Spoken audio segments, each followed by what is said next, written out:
What happens when a young driver gets pulled over for having no license plates on a brand new car and during a routine traffic stop admits to smoking weed just an hour before getting behind the wheel? Today on Toke Radar, we're breaking down a real body cam encounter from New Mexico that shows exactly how police detect marijuana impairment, why field sobriety tests matter, and what the legal consequences look like for a first-time offender. This isn't a story about a hardened criminal or a dangerous felon. This is a story about a young person who made a series of decisions that led to a DWI arrest, and the officer who handled the situation with a level of professionalism and empathy that's worth examining. Whether you agree with the outcome or not, this case raises important questions about marijuana legalization, driving safety, and how law enforcement determines impairment without a breathalyzer. Before we dive in, make sure to hit subscribe and turn on notifications so you never miss our in-depth breakdowns of real police encounters. Let's get into it. Hey, PD, I pulled you over because you don't have a license plate, bro. Man, I just bought the car. From who? From my grandma's. Or how long ago? How long ago? A month, but I'm just learning how to drive it. Okay. And I literally just take this back to work and back to work in my house. Yeah, I don't hate on that, bro. Yeah. You're going to work as long as you're being responsible. Yeah, I'm being responsible. Where are you coming from, brother? I'm coming from the skate park. Cool. Where do you live at? I live over by the Tuscany Apartments. Okay. Do you have your driver's license on you, man? I was gonna tell you I don't have my driver's license yet. But I'm like literally having an appointment for the. How old are you again? I'm 20 now. Man. You should have one, right? Dude, I couldn't go to high school, because of my parents, man, and I couldn't go get all my license at like 15, like all these other kids. I understand that. I get it. I'm gonna ask you another question, all right? When was the last time you smoked weed, dude? That was like an hour ago. It remains illegal. On August 7th at approximately 8 p.m., a police officer in New Mexico was on patrol when they observed a green vehicle traveling without license plates attached. The lack of visible registration is a primary reason officers conduct traffic stops. It's one of the most visible indicators that a vehicle may not be properly registered, insured, or owned by the person driving it. When the officer activated their lights and initiated the stop, they encountered a young driver who would become the subject of what would unfold over the next several minutes. The driver explained that he had recently purchased the vehicle, approximately 1 month prior, and was still in the process of learning how to drive. This isn't an uncommon situation. Many people buy vehicles from private sellers and then have to navigate the process of transferring title, registering the vehicle, and obtaining proper documentation. However, what started as a traffic stop for equipment violation would quickly evolve into something far more serious. The driver's initial explanations about the missing license plates and his lack of a driver's license were just the beginning. When the officer asked a routine question about recent activities, the driver made an admission that would change the entire nature of the encounter. This case is particularly noteworthy because it illustrates several important aspects of modern law enforcement. The use of field sobriety tests to detect drug impairment, the challenges officers face in determining marijuana intoxication without chemical testing, and the discretion officers exercise in deciding whether to make an arrest. It also demonstrates the importance of understanding your rights and responsibilities when interacting with law enforcement. Okay. And the reason I'm saying that is I can smell it, right? Yeah. And I don't know, it's literally all over you. Or what's all that all over your shirt and your pants? Yeah, no, that's just, Okay, it's all over you, man. Okay, come on, dude. Yeah. Okay, so if you drink and drive, it's a DWI, right? If you smoke weed and drive, it's a DWI. They're both legal. You can't do them when you drive, though. Okay. So here's the issue, man. Your eyes are red, and you have weed all over you, and it smells like weed. Okay. We're gonna have to do it. You're gonna have to get out, and we're gonna do some field sobriety tests. That by no means whatsoever does that mean you're going to jail. Is it a possibility? Obviously, because that's the point of them. Okay. But I'll let you know. One thing, if anything happens, could I have like my sister pick up the car and leave? I'm gonna be extremely lenient with you. Yes. Okay. I'm not an asshole by any means. The last thing I want to do is take somebody to jail, dude. Yeah. I know people think that cops like that shit. I don't like that shit. I don't. Yeah. Okay. It's my Friday. It's Saturday, right? I know. I'm off for the next 3 days. I'm trying to chill. I'm trying to chill. But that's not the reality, right? Sometimes I get sometimes, that's how good things go sometimes, okay? So step out real quick. I'm gonna pat down your pockets to make sure you don't got nada on you that I need to know about. Sir. And then we'll be straight, all right? Uh-oh. Turn around for me real quick.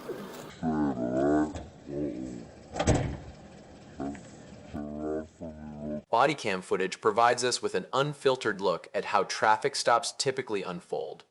The officer approaches the vehicle with appropriate caution, identifies himself, and begins asking standard questions. The first question any officer asks during a traffic stop is typically about the reason for the stop. It's a way to establish context and begin building rapport with the driver. The driver in this case acknowledged that he understood why he was being pulled over. He explained that he had purchased the vehicle about a month ago and was still learning to drive it. This explanation, while seemingly reasonable, actually contains several elements that would concern any trained law enforcement officer. First, driving without a license plate is a violation that can result in fines and impoundment. Second, driving without a valid driver's license is a separate offense that can carry additional penalties. Third, and most significantly in this case, the driver would later reveal that he did not possess a driver's license at all, citing family circumstances that prevented him from attending high school and obtaining his license like all these other kids. The officer's initial approach was calm and professional. Rather than immediately escalating the situation, the officer asked follow-up questions to understand the full picture. He inquired about where the driver was coming from, the skate park, where he lived, the Tuscany apartments, and whether he had his driver's license on him. When the driver explained that he had been unable to obtain his license due to family circumstances, the officer demonstrated empathy while also explaining that driving without a license was a serious matter. This balance between compassion and enforcement is a hallmark of professional policing and is something we should examine more closely as we continue through this encounter. You see this silver tip of my pen right here? Yeah. I'm going to hold it in front of your face, okay? Okay. As I do that... Yeah, I haven't done this before, so... So face me, heel, stand just like this, heel to heel, toe to toe, hands on your side, okay? From here on out, don't move. Okay. If you move, I'm going to tell you to, hey, get back in this position, okay? So you're going to stare at the tip of this silver pen. I'm going to move it side to side. You're going to follow with your eyes and only your eyes, okay? You will not move your head or your body at all. Okay. If I have to tell you to, like I said, if I have to tell you, it's not a big deal, just fix it, Okay. okay? I'm not going to get mad or all that like that. Exactly. But if I have to keep telling you, then we've got to restart and we'll be here all night, okay? Yeah. Any questions? No. Cool.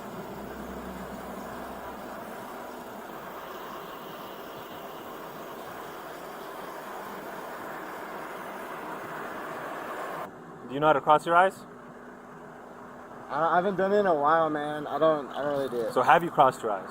When I was a kid, Okay. but I don't really do it anymore. So well, the reason I'm asking, okay, so you're going to follow the tip of this pen. Same thing. You're not going to move. Hands on your side, all right? Yes, sir. Keep your head straight the whole time. Yeah. I'm going to go in circles. You're going to follow with your eyes. Keep your head straight. Yeah. I'm going to get real close to you, and I will not touch you, but you have to keep your eyes on the tip of this pen. Yeah, all right. Okay? Yeah. It's going to try to make you cross your eyes, all right? Yeah. So go ahead and look at it. There you go. Every traffic stop has a moment where the officer's attention shifts from the original violation to something potentially more serious. In this case, that moment came when the officer asked a deceptively simple question. "When's the last time you smoked weed, dude?" The driver's response would be captured on body cam and would fundamentally alter the course of the investigation. According to the transcript, the driver admitted to smoking weed like an hour ago. This admission, casual as it may have seemed, created probable cause for a much more serious investigation. In New Mexico, as in most states, it remains illegal to operate a vehicle while under the influence of marijuana, regardless of whether marijuana has been legalized for recreational or medical use. The New Mexico Cannabis Regulation Act, passed in 2021, explicitly prohibits driving under the influence of cannabis. The legal drinking and consuming age in New Mexico is 21, meaning anyone under that age who consumes marijuana is violating state law regardless of the circumstances. The officer explained this to the driver. It remains illegal for anyone under the age of 21 to consume, purchase, or possess marijuana in New Mexico. This is an important distinction that many young people may not fully understand, that legalization does not mean unrestricted access or immunity from consequences. especially when it comes to operating a vehicle. What followed was a masterclass in police procedure. Rather than immediately arresting the driver, the officer explained that he could smell marijuana emanating from the vehicle and observe signs of impairment. He noted that the driver's eyes were red and that there appeared to be what he described as weed all over the driver's shirt and pants. The officer then made a critical decision. He would conduct field sobriety tests to determine whether the driver was impaired to the degree that he could not safely operate a vehicle. This decision would prove pivotal to the entire case, as the results of those tests would provide the evidence needed to support a DWI arrest.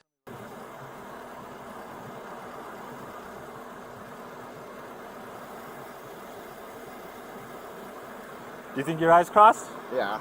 They did or didn't. not? They didn't. They did? What does that mean? So that's usually what happens if marijuana is in your system, okay? Oh, okay. All right, so one more. Okay, here's what we're going to do now, all right? So open your mouth and stick out your tongue. All right. Now I'm going to check your pulse real quick, all right? So give me your left wrist.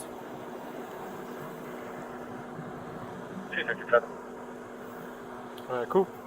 What? All right, man. So a few things to explain to you, okay? So when you smoke weed, believe it or not, your tongue gets green in the back, okay? You get some heat bumps in the back of your tongue, they turn green, okay? Your eyelids are shaking all over the place, okay? You can't cross your eyes, they're red, smell like weed, you have weed on all over your body, okay? The normal pulse is about 60 to 90 per minute, you're about 132 right now. Is that a Okay. lot? Yeah, so you're all over the place, okay? Yeah. Obviously you weren't able to, you took your eyes off the pen a few times, so you kind of forgot a little bit of the, Yeah. Okay. I was a little nervous. so I take those things into account, Yeah. but those are things that's just the reality, okay? So you've been super chill with me, I've been super chill with you, but I have to let you know I gotta take you to jail for DWI, alright, man? Really? Yes, sir. I know that sucks, dude, but that's just the reality, okay? Alright, but So- I can... Field sobriety tests are a critical tool in law enforcement's arsenal for detecting impairment. However, they are also frequently misunderstood by the public. Many people believe that field sobriety tests are arbitrary or designed solely to trick drivers into failing. In reality, these tests are based on decades of research into how alcohol and drugs affect human performance and which physical indicators are most reliable for detecting impairment. According to the National Highway Traffic Safety Administration, NHTSA, the standardized field sobriety test battery consists of three main components: the horizontal gaze Nystagmus HGN test, the walk and turn test, and the one-leg stand test. However, officers may also use additional tests depending on the circumstances, including tests specifically designed to detect drug impairment. In this case, the officer primarily used what appeared to be a modified version of standard tests, focusing heavily on eye examination and divided attention tasks. Let's break down what the officer did and why. First, the officer explained that he was going to conduct field sobriety tests and that this did not automatically mean the driver would go to jail, though it was a possibility. This explanation serves multiple purposes. It provides the driver with clear expectations, reduces anxiety that could affect test performance, and demonstrates the officer's intent to be fair. The officer then prepared the driver for what was coming. He explained that he would be using a silver-tipped pen as a tracking device and that the driver should follow it with his eyes only, keeping his head still and his hands at his sides. This is essentially the horizontal gaze Nystagmus test, which checks for involuntary jerking of the eyes as they move to the side. Here's where the science becomes particularly interesting. Nystagmus is an involuntary jerking of the eyeball that occurs naturally as the eyes gaze to the side. However, certain substances, particularly alcohol, can cause nystagmus to become more pronounced and to occur at lower angles of gaze. The presence of horizontal gaze nystagmus is considered a reliable indicator of alcohol impairment. However, research shows that marijuana impairment presents differently, according to forensic experts at Robson Forensic.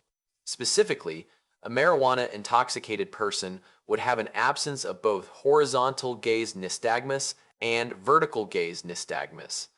This means that officers looking for traditional nystagmus may not find it in drivers who are impaired solely by marijuana. What marijuana does cause, however, is something called lack of convergence. According to research, marijuana does cause lack of convergence. Lack of convergence occurs when a person cannot cross their eyes or bring them inward to focus on a nearby object. In a sober person, the eyes should be able to converge smoothly when tracking an object moved close to the face. The officer in this case specifically tested for this. He asked the driver, "Do you know how to cross your eyes?" When the driver replied that he hadn't done it in a while and didn't really do it anymore, the officer proceeded with the test. The driver's inability to properly converge his eyes would become significant evidence of marijuana impairment. Additionally, the officer checked the driver's pulse and observed physical signs. He noted that the driver's pulse was approximately 132 beats per minute, which is significantly elevated. Normal resting heart rate is typically between 60 and 100 beats per minute. Tachycardia, elevated heart rate, is a well-documented physiological effect of THC, the active compound in marijuana.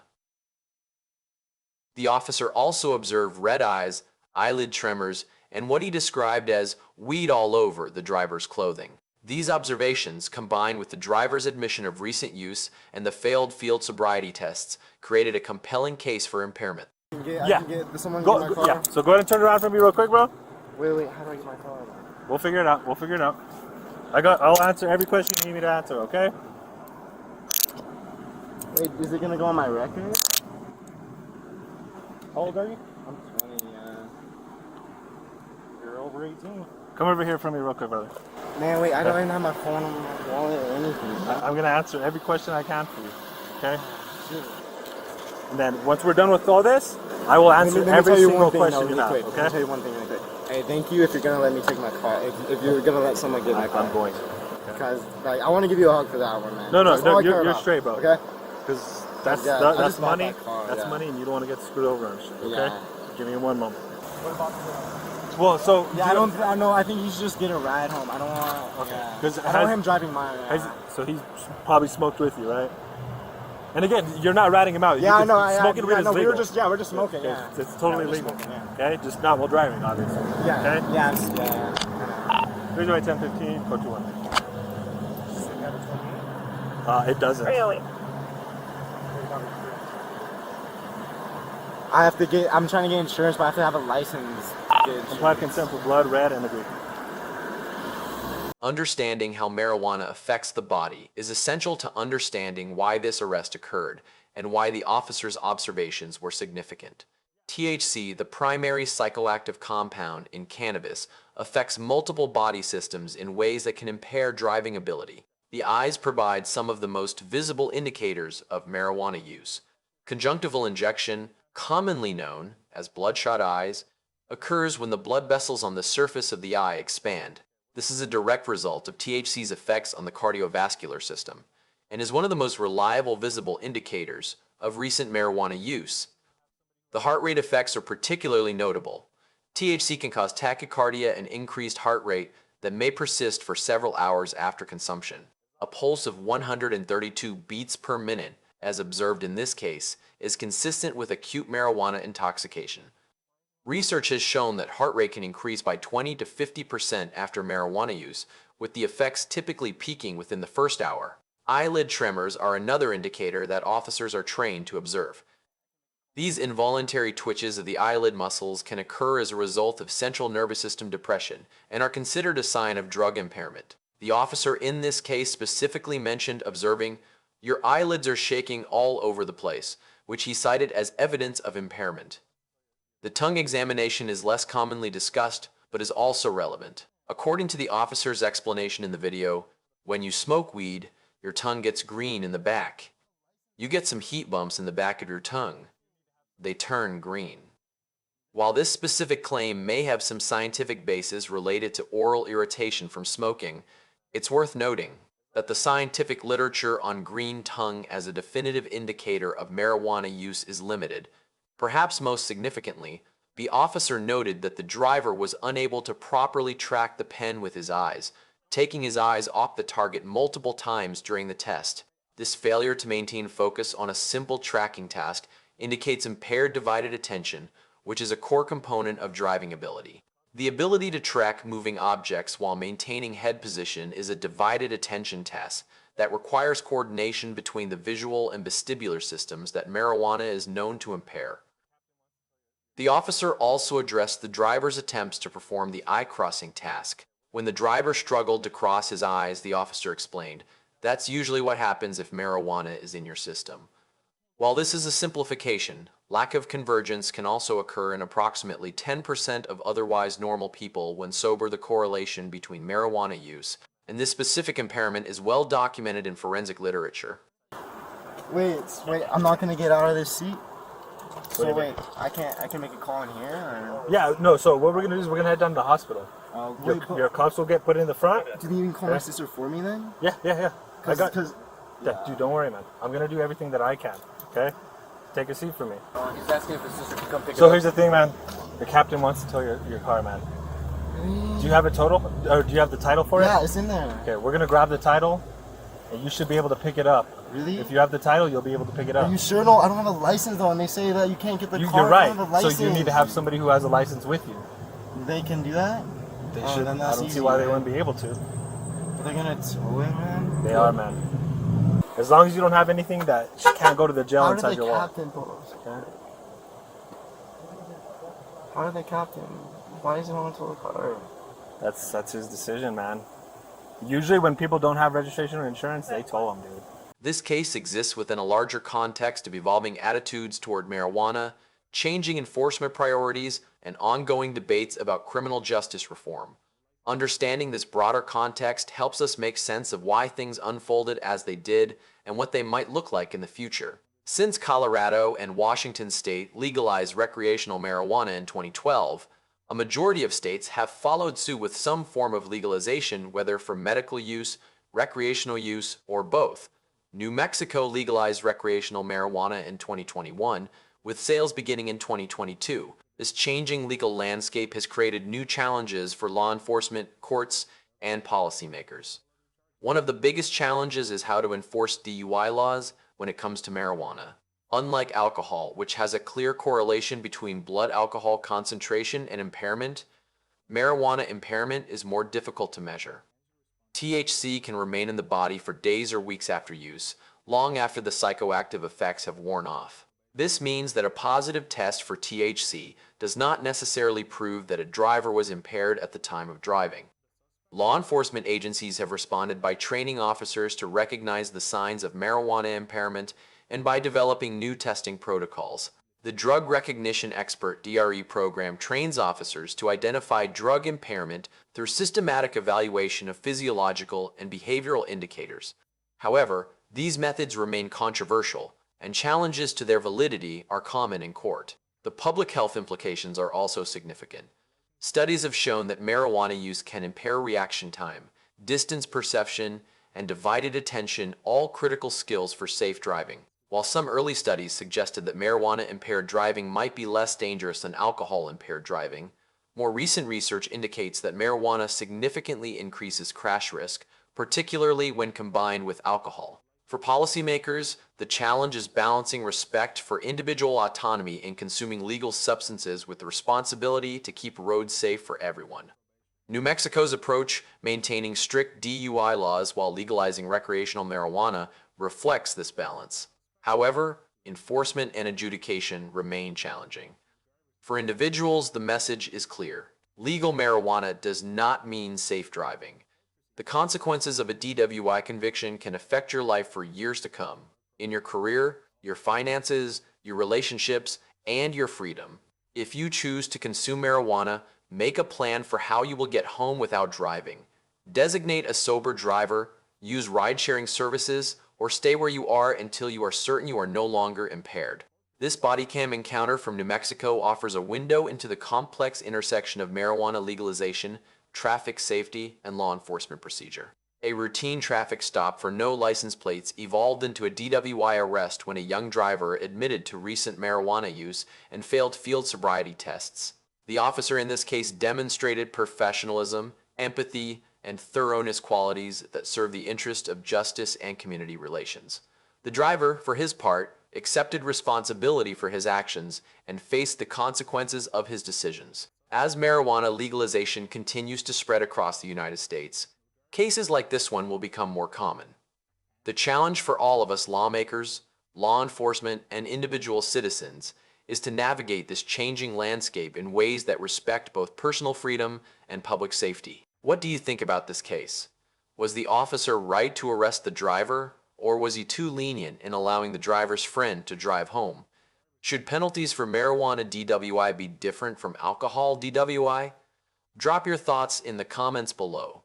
If you found this breakdown informative, make sure to subscribe to Toke Radar for more in-depth analysis of real police encounters. Hit that notification bell so you never miss an upload. And check out our Patreon link in the description if you want to support the channel and help us continue bringing you this detailed content. Remember, the Bodycam doesn't lie. It captures the truth in real time, giving us all a window into how law enforcement works in our communities. Stay safe out there, and we'll see you in the next video.